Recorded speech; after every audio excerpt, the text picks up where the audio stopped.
My dear students, তোমরা সকলে কেমন আছো? আশা করছি প্রত্যেকেই খুব ভালো আছো। আমিও খুব ভালো আছি। তোমরা যারা এবার ক্লাস 3 তে উঠেছো, তোমাদেরকে বলে রাখি তো এর আগে আমি বাটারফ্লাই বইটি থেকে তোমাদের যে ইংরেজি টেক্সট বুক, এই বইটি থেকে রিভিশন লেসন এবং যে লেসন 1 আছে, হ্যাঁ, ইউনিট 1 টা পুরোটাই কভার করে দিয়েছি, কমপ্লিট করেছি কোশ্চেন আনসার সহ। তো তোমরা যারা আজকে আমার চ্যানেলে নতুন, তারা যারা পুরোনো ভিডিওগুলো দেখোনি, প্লিজ প্লেলিস্টে গিয়ে চেক করে নাও, ঠিক আছে? সেখানে সুন্দরভাবে সহজভাবে আমি সব টেক্সটের মানে বুঝিয়ে দিয়েছি এবং কোশ্চেন আনসার অ্যাক্টিভিটিসগুলো কমপ্লিট করে দিয়েছি। তোমরা প্লিজ গিয়ে একবার চেক করে নাও। লেসন 1 কমপ্লিট হয়ে গেছে, আমাদের এখানে সব অ্যাক্টিভিটিসগুলোও কমপ্লিট হয়ে গেছে, ঠিক আছে? তো তোমরা যাও গিয়ে একবার চেক করে নাও। আজকে আমরা নতুন পড়া পড়বো, ইউনিট 2টা পড়বো, ঠিক আছে? দ্য উইলি ফলোয়ার্স, এটা পড়বো। তোমরা যারা ইংরেজিতে দুর্বল, তোমরা যারা টিউশন নিতে পারছো না, কোনো চিন্তা নেই, তোমরা আমার চ্যানেলটা ফলো করো, সাবস্ক্রাইব করে রাখো, যাতে আমি নতুন ভিডিও দেওয়া মাত্রই তোমাদের ফোনে নোটিফিকেশন চলে যায় এবং তোমরা এখান থেকেই পড়াটা করে নিতে পারবে, ঠিক আছে? আমি তোমাদেরকে প্রত্যেক দিন ভিডিও দেব এবং তোমরা সেটা যদি ভালো করে বাড়িতে দেখো, পড়ো এবং খাতায় নোট করো, সেটাকে বারবার পড়লে তোমাদের পরীক্ষার আগে কমপ্লিট হয়ে যাবে সিলেবাস। তো চলো কথা না বাড়িয়ে শুরু করছি আজকের পড়া। Let's read again. বলছে কি, দ্য উইলি ফলোয়ার্স। উইলি মানে কি? ধূর্ত। ধূর্ত মানে কি? ধূর্ত মানে যে চালাক।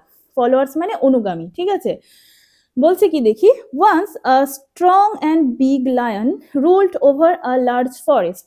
বলছে একদা একটা, স্ট্রং মানে কি? স্ট্রং মানে শক্তিশালী, শক্তিশালী এবং বিগ মানে বড়, লায়ন মানে সিংহ, ruled over a large forest বলছে শাসন করছিল একটা বৃহৎ, একটা বড় জঙ্গলে। বলছে যে মানে একটি বড় জঙ্গলে এক সিংহ, সে সিংহটা কেমন? সে শক্তিশালী এবং সে বড়, শক্তিশালী এবং বড় আকারের সিংহ, সে সব বাকি অ্যানিমালদের উপর রাজত্ব করছিল, ঠিক আছে?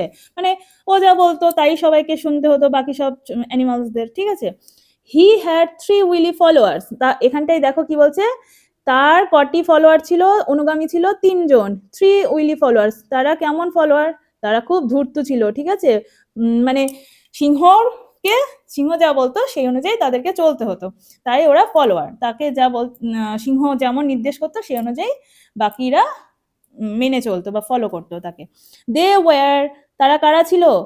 দ্য ক্রো মানে কাক, দ্য জ্যাকেল শিয়াল, অ্যান্ড দ্য টাইগার বাঘ। তাহলে কাদের কাদের নাম পেলাম? একটা কাকের নাম পেলাম, শিয়ালের নাম পেলাম, আর পেলাম বাঘ, ঠিক আছে? এটা মনে রাখবে।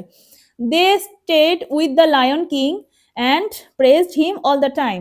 বলছে তারা ওই যে কিং লায়ন, তার সঙ্গে মানে রাজা সিংহের সঙ্গে সেই জঙ্গলে একসঙ্গে তারা থাকতো এবং সেই সিংহকে সব সময়তে প্রশংসা করতো, সব সময়তে প্রশংসা করতো।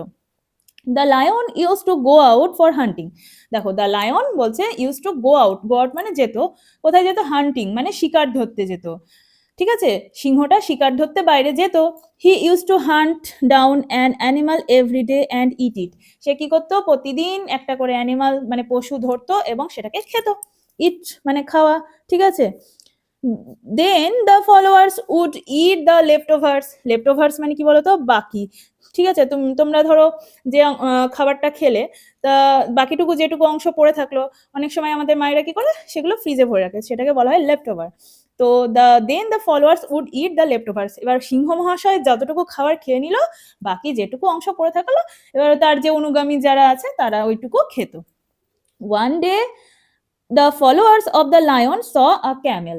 বলছে একদিন কি হলো, ওই যে যে অনুগামী 3 জন ছিল না, ওরা কি দেখলো? একটা ক্যামেলকে দেখলো। দেখো, এই উটকে দেখতে পেলো বাকিরা। They had never seen a camel before. বলছে এর আগে, পূর্বে তারা কখনো এইরকম কোনো অ্যানিমাল দেখেনি, মানে উট কখনো তারা দেখেনি। The followers made friends with the camels. ওই অনুগামীরা ওই উটের সঙ্গে বন্ধুত্ব করলো। They invited him to meet the lion. বলছে তারা কি করলো? তারা ইনভাইট করলো, মানে কি? ইনভাইট করা মানে নেমন্ত্রণ করা, ঠিক আছে? ওই উটটাকে নেমন্তন্ন করলো লায়ন মানে সিংহের সঙ্গে দেখা করার জন্য বা সাক্ষাৎ করার জন্য। মিট মানে সাক্ষাৎ করা, MWT, মিট মানে সাক্ষাৎ করা বা দেখা করা, ঠিক আছে? তো কি বলছে? সো তাই the Camel came to the cave. Cave মানে কি বলতো? গুহা, ঠিক আছে, যেখানে সিংহ থাকে। ঠিক আছে, দ্য ক্যামেল বলছে উটটা কেম, কামের পাস ফ্রম কেম, হ্যাঁ মানে অতীতে আমরা কেম বলবো, কাম মানে আসা, কেম মানে এসেছিল। Came to the cave to of the lion, সেই সিংহের গুহাতে এসেছিল উটটি দেখা করতে। ঠিক আছে, the hump of the camel attracted even the lion, বলছে যে ক্যামেলের যে উটের যে কুচ, মানে পিঠের উপর যে কুচ, এটাকে বলা হয় হাম্প, বলছে সেটা এমনকি সিংহকেও ভীষণ আকর্ষিত করেছিল, অ্যাট্রাক্ট করা মানে আকর্ষিত করা। ঠিক আছে, সো হি সেড, তাই সে বলল, welcome my friend, you can stay with us in this cave. তখন তাকে স্বাগত জানিয়ে সিংহ বলল উটকে যে স্বাগতম বন্ধু, তুমি আমাদের সঙ্গে এই গুহায় একসঙ্গে থাকতে পারো। তখন এবার উট কি বলছে দেখি, থ্যাংক ইউ ইয়োর ম্যাজেস্টি, বলছে ধন্যবাদ মহারাজ, I will forever be your faithful followers, faithful মানে বিশ্বাসী। ঠিক আছে, বলছে ধন্যবাদ, আমি আপনার সারা জীবন আপনার বিশ্বস্ত একজন অনুগামী হয়ে থাকবো। ঠিক আছে, ফর এভার মানে সারা জীবন। সেইড দ্য ক্যামেল, ক্যামেল বলল, the lion, the tiger, the jackal, the crow. ঠিক আছে, এখানে 4 জন অনুগামী হয়ে গেল ওর। এবার প্রথমে কজন ছিল? 3 জন। The crow and the camel thus lived happily in the lion's cave. এভাবে এর প্রত্যেকে ওই সিংহের গুহাতে একসঙ্গে খুব আনন্দ সহকারে থাকতে লাগলো। One day the lion fell ill, একদিন লায়ন কি হলো? অসুস্থ হয়ে পড়লো। ইল মানে অসুস্থ হয়ে পড়া। হ্যাঁ, he could no longer go out to hunt, বলছে এখন সিংহ আর, আগে তো হান্ট করতে যেত, শিকার ধরতে যেত, এখন আর সিংহ শিকার ধরতে যেতে পারছে না, এখন আর সিংহ অসুস্থ, তাই সিংহ আর শিকার ধরতে যেতে পারে না। The tiger, the jackal and the crow were too lazy to find food, বলছে বাঘ, শিয়াল এবং এই কাক এতটাই কুড়ে ছিল যে তারা মানে খাবার সংগ্রহ করতে যেতেই চাইতো না, খাবার খুঁজতে যেতে চাইতো না। So they all remained without food, তাই তারা প্রত্যেকেই না খেয়ে মানে অভুক্ত অবস্থাতেই থাকতো। ঠিক আছে, ফুড মানে খাদ্য, উইদাউট ফুড মানে খাবার ছাড়াই, রিমেইন মানে কি বলতো? রিমেইন মানে থাকা।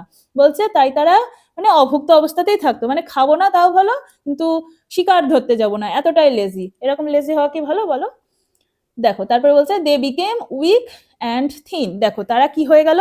বিকামের পাস্ট ফ্রম বিকেম, দেখো তারা কিরম হয়ে গেল? Week, W E A K, week মানে দুর্বল, W E A K week মানে দুর্বল, আর ডাব্লিউ ডাবল ই কে উইক মানে সপ্তাহ, এটা হচ্ছে সপ্তাহ, তখন এই বানানটা হয়। আর যখন দুর্বল, শারীরিক দিক থেকে যখন আমরা দুর্বল হয়ে যাই, তখন এই স্পেলিংটা হবে W E A K weak and thin, thin মানে কি? পাতলা। তারা এবার খাবার না পেলে কি হবে? দিনের পর দিন তো রোগা হয়ে যাব, দুর্বল হয়ে যাব, তাই না? তাই তারাও এরকম হয়ে গেল। Only the Camel became fat, তাই কেবলমাত্র উট একমাত্র মোটা সোটা হয়ে থাকলো, ফ্যাট মানে মোটা। ঠিক আছে, দেখো ফ্যাট মানে মোটা পেলাম, এখানে আমরা জানলাম ফ্যাটের অপোজিট থিন, থিন মানে রোগা পাতলা। হি এট গ্রাস, তারা সে কি খেলো? গ্রাস, লিভস অ্যান্ড ফ্রুটস, ফল খেলো, পাতা খেলো, গাছের পাতা, গ্রাস খেলো, হ্যাঁ ঘাস, সবকিছুই খেলো, সেই জন্য সে শরীর একদম মোট্টা সোট্টা থাকলো। The hot summer could not make him weak, এই যে উষ্ণ গ্রীষ্ম তাকে কিন্তু দুর্বল করতে পারলো না। এই হচ্ছে গল্প, আমরা গল্পটা সুন্দরভাবে বুঝতে পারলাম। এবার আমরা এখানে কিছু যে ব্লু কালারের দিয়ে যে কিছু ওয়ার্ডগুলো আছে না, সেগুলোর মানে পাশে বক্সে লেখা আছে, চলো পড়ি। উইলি মানে কি বললাম? ধূর্ত, ধূর্তকে কানিংও বলে, আবার উইলিও বলে। কানিং মানে ধূর্ত বা যে খুব চালাক। হাম্প মানে a large lump on the back of an animal, বলছে যে কোনো অ্যানিমালের পিছনে যে লাম্প মতো, যেটা একটা পিণ্ড মতো থাকে না, সেটাকেই বলা হয় যে হাম্প মানে কুজ। ম্যাজেস্টি মানে title use when speaking about a king, বলছে রাজামশাইকে এই ম্যাজেস্টি বা সম্বোধন করা হয়। ঠিক আছে, তো লেজি মানে হচ্ছে কুড়ে, আনউইলিং টু ওয়ার্ক, বলছে কোনো কাজ করতে অনিচ্ছুক। হ্যাঁ, আনউইলিং অনিচ্ছুক, তাকে বলা হয় লেজি। তাহলে এবার আমরা অ্যাক্টিভিটি করব। ঠিক আছে, চলো অ্যাক্টিভিটিটা করি। 10, let's put T for true and F for false statements in the boxes. Number 1, the lion had 4 followers. না না না, আমরা কি পেলাম? দেখো এখানে he had 3 willy followers, তাহলে কি বলবো? The lion had 4 followers, false. Next বলছে the tiger, the crow and the jackal had never seen a camel before, বলছে সিংহ, বাঘ, কাক এবং জ্যাকেল এরা পূর্বে কখনোই ক্যামেল দেখেনি। এটা তো ঠিক কথা, সত্যি তারা দেখেছিল না, ট্রু হবে। The lion invited the camel to stay with them একদম ঠিক সিংহ মহাশয় ইনভাইট করেছিল তো ওই ক্যামেলকে তাদের সঙ্গে থাকার জন্য, স্টে করার জন্য। ঠিক আছে, তাহলে এটা true. The tiger, the camel and the jackal were lazy. বলছে টাইগার, ক্যামেল, জ্যাকেল এরা লেজি ছিল। ক্যামেল তো লেজি ছিল না, আমরা তো কোথাও পাইনি যে ক্যামেল লেজি ছিল। এ তো সব রকম খাবার খেত। হ্যাঁ, এ তো বেশ মোটা সোটা ছিল, সেজন্য ওর ওর কোনো রকম উইকও হয়নি, ও থিনও হয়নি। কিন্তু বাকি কারা কারা লেজি ছিল পেলাম? দেখো, ছিল ক্রো, তারপরে জ্যাকেল আর টাইগার, এরা কিন্তু রোগা হয়ে গেছিল। দেখো এখানে পেয়েছিলাম, they remained without food, they became weak and thin. ঠিক আছে, the tiger, the jackal and the crow were too lazy to find food. এই লাইনে আমরা পেয়ে গেছি এটা। এই স্টেটমেন্টটা তাহলে কি হবে? ভুল, তাহলে ফলস। ঠিক আছে, the hot summer could not make the camel weak, একদম ট্রু। বলছে এই যে উষ্ণ গ্রীষ্মকাল উটকে একদমই উইক করতে পেরেছিল না। ঠিক কথা। তাহলে দেখি এর পরের পৃষ্ঠায় কি আছে। আচ্ছা, এরপরে আবার নতুন পড়া আছে। ঠিক আছে, তাহলে চলো আজকে এইটুকুই পড়া থাক। তোমরা বাড়িতে এই ইউনিট 2টা প্রথম থেকে পড়বে এবং এতদূর অবধি কোশ্চেন আনসারগুলো না দেখে করবে। ঠিক আছে, তাহলে তোমাদের এই পড়াটা সুন্দরভাবে হয়ে যাবে। নেক্সট দিন আমি আবার 30 নম্বর পৃষ্ঠাটা থেকে শুরু করব। ঠিক আছে, দিয়ে অ্যাক্টিভিটিসগুলো করব, অ্যাক্টিভিটিস 11, 12। তো এইভাবে ধীরে ধীরে আমরা এগিয়ে যাব, কোনো অসুবিধা হবে না তোমাদের। আশা করছি তোমাদের এই ভিডিওটা খুব ভালো লেগেছে। অবশ্যই তাহলে আমাকে কমেন্ট করে জানিও এবং ভিডিওটাকে প্লিজ একটা লাইক করো, আর তোমাদের বন্ধুদের সাথে অবশ্যই আমার ভিডিওটি শেয়ার করে দিও। Thank you. খুব ভালো থেকো, সুস্থ থেকো, আর ভালো করে মন দিয়ে পড়াশোনা করো, যাতে ক্লাস 3 থেকে 4-এ ভালো রেজাল্ট করে পাস করতে পারো। কেমন? টাটা।